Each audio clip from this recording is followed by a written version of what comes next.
Hi, today we're going to do Unit 5, Lesson 5. We're going to be finding lengths of arcs on a circle, and we're going to be finding areas of sectors of a circle. We're going to be starting with lengths of arcs. And so an arc is basically part of the circumference of a circle. On this particular circle, S is an arc. You can also think of it as arc AB. So S is really the same as arc AB. And to find the length of an arc, you're finding part of the circumference. And we did some of this in geometry a couple of years ago. We called the length of the arc L then. It was like a cursive lowercase l. In Trig, we're going to call it S. So to find S, you're going to take the central angle, which in this case is theta. Theta divided by 360 times 2 times pi times r. Now 2 pi r really is the circumference of a circle. That's the formula to find the circumference of a circle. So when we do theta divided by 360, we're taking that many degrees out of 360 of the circumference. So we're taking a portion of the circumference. This is the formula that you could use to find the length of an arc if you're given the angle, the central angle of the circle in degrees. If you're given your central angle in radians to find the length of the arc that angle opens up to, you can actually just take theta times r. I'll show you why that is. So if you're given your measurement in degrees, to find S, or the arc length, you would take theta divided by 360 times 2 times pi times r. But remember, to convert to radians, you multiply by 180 over pi. So if I simplify my equation, the pi's can cancel out. 2 times 180 is 360, so the 180 and the 2 can cancel out with the 360, and we're left with the arc length being theta times r. So as you can see, this is a great formula to use if you're given your central angle in radians. Let's try example 1, part A. So it looks to me like we're given the measure of angle AOB, which is this little angle right inside of here. And we are going to find the length of arc S. So S should equal 130 degrees out of 360 times 2 times pi times the radius, which is 8. You would take your calculator, you would type all that in. You might have to put the 130 divided by 360 in parentheses. And when you type that in, you should get 18.151. And we'll just say units since it's not really marked what we're measuring in. Why don't you take a minute and see if you can do part B. If you did part B correctly, you should have done 210 divided by 360 times 2 times pi times 8. And when you type that in, you should get 29.322 units.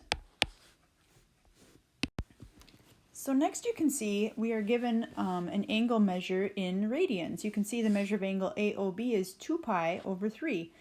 Which is about 120 degrees, I believe. But we could convert it to degrees, or we could just use our length of a arc formula for radians, which is theta times r.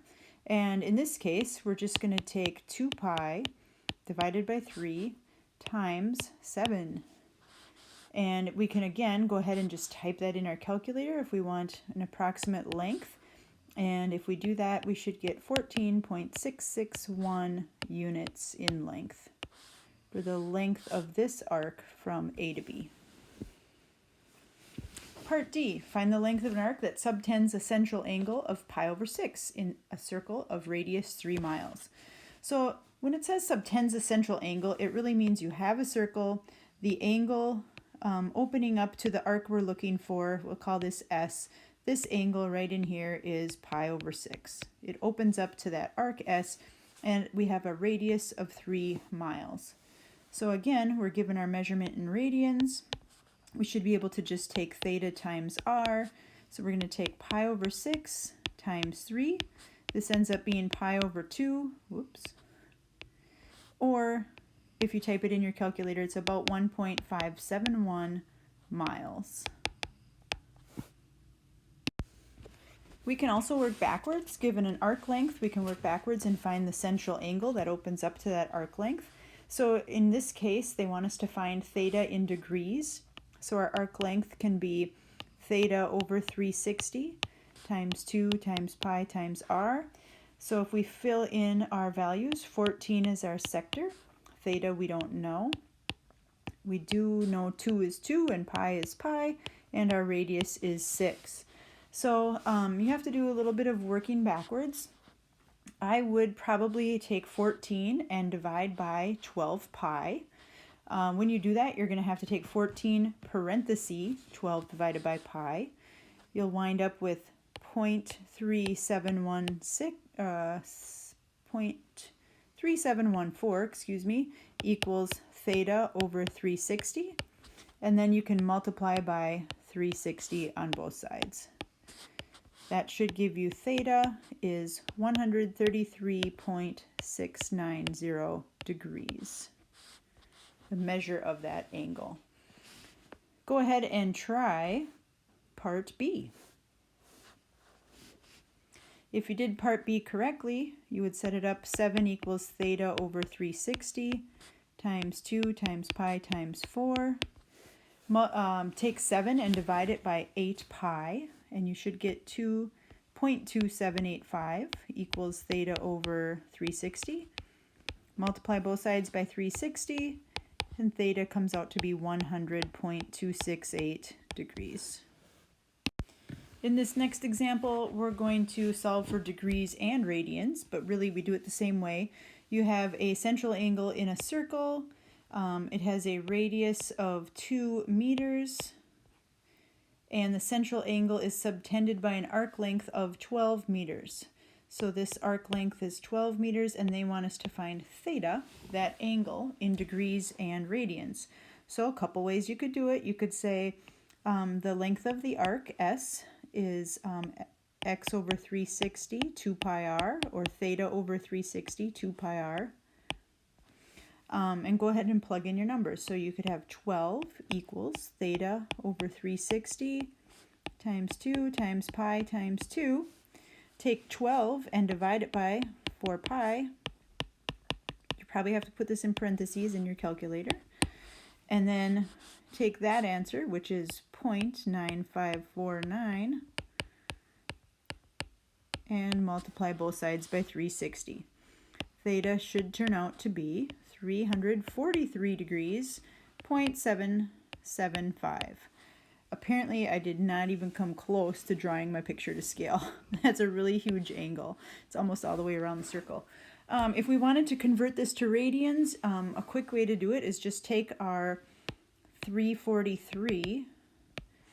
So we take our 343.775 and multiply by pi over 180.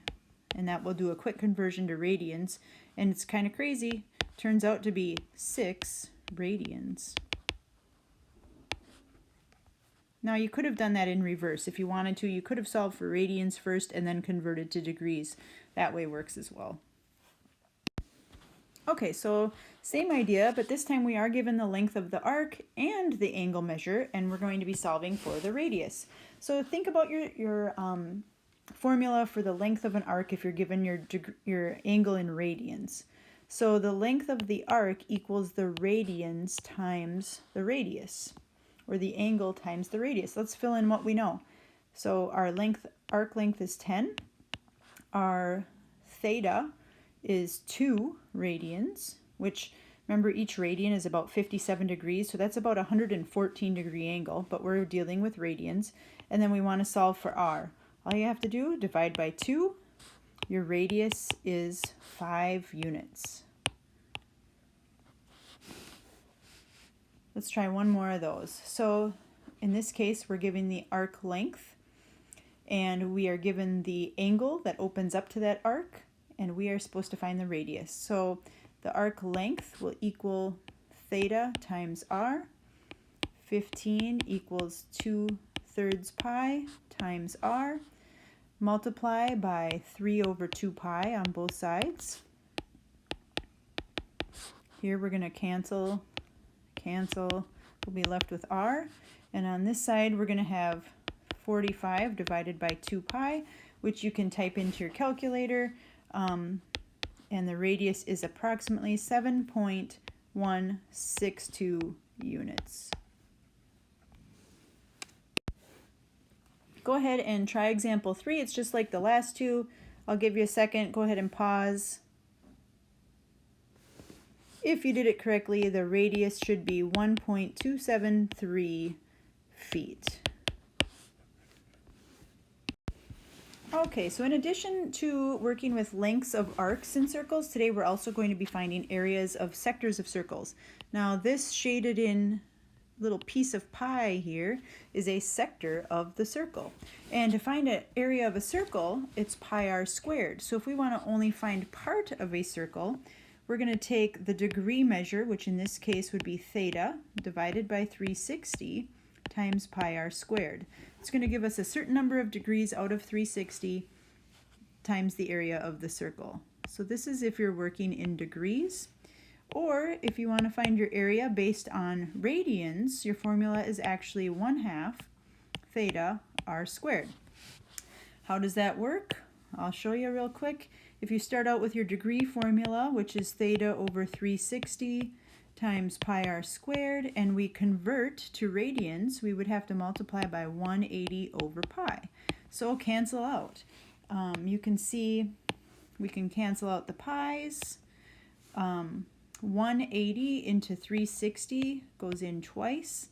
So what do we have left? We have theta over 2 r squared, which is the same as 1/2 theta r squared. So again, this is if you're dealing in radians. So let's find the area of the shaded sector of this circle. I notice that I'm given my angle in degrees. So for me personally, I usually tend to just use the degree formula, which is going to be 135 out of 360 times pi times 14 squared. If you'd rather convert 135 into radians and use the radians formula, that's totally fine. You then can type that into your calculator and get the final answer. After typing it into my calculator, I see the answer for the area of the sector is 230.907 meters squared. Let's try part B. Find the area of the sector of a circle with a central angle of pi over 3. Pi over 3, I don't know if you remember this, it's 60 degrees. So it'd look about that big. So that is pi over 3. And the radius is 3, and we want to find the area inside of this piece of pie here, this sector. So this time, since we're given our measure in radians, I could convert it to degrees if I want, or I can just say, oh, in radians, it's 1/2 theta r squared. So I know our theta is pi over 3, so 1/2 times pi over 3 times 3 squared. This reduces to pi over 6 times 9, which is 3 pi over 2, or as a decimal, it is approximately 4.712 meters squared. All right, so this last page, go ahead, it's your turn. Give these a try. Push pause, and then when you're done, check your answers. I'll put them up on the screen.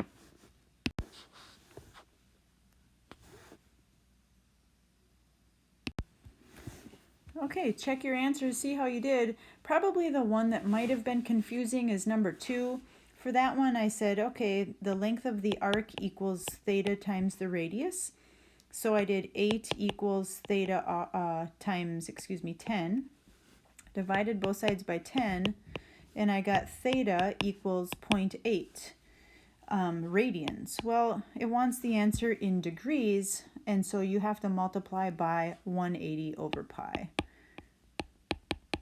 And it turns out to be about 45.837. All right, good luck. Try the 5.5 homework, and we'll see you next time.